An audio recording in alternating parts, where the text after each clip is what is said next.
सवात के इलाके मालम जब्बा में पुलिस वैन के करीब धमाके से 4 पुलिस एहलकार जख्मी हो गए। गाड़ी को भी नुकसान पहुंचा। तफसील जानते हैं, डॉन न्यूज के नुमाइंदे मुराद अली खान हमारे साथ हैं। मुराद, बताइएगा धमाके के हवाले से मजीद क्या मालूमात हैं और जख्मियों की हालत कैसी है?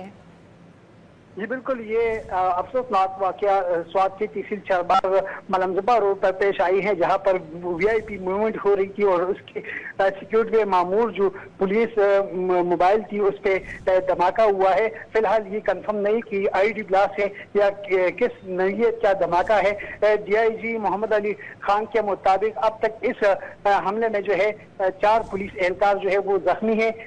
वो उसके हालात जो है वो तशवीशनाक है। 4 पुलिस जख्मियों को एहलकारों को जो है इस वक्त सेबी शरीफ अस्पताल मुंतकिल किया जा रहा है और इस वक्त बारी नफरी जो है वो मलमजबा रोड पर पहुंच गई है। पुलिस ने इलाके के घेरे में ले लिया है और सर्च ऑपरेशन भी जारी है। बहुत शुक्रिया आपका मुराद अली खान।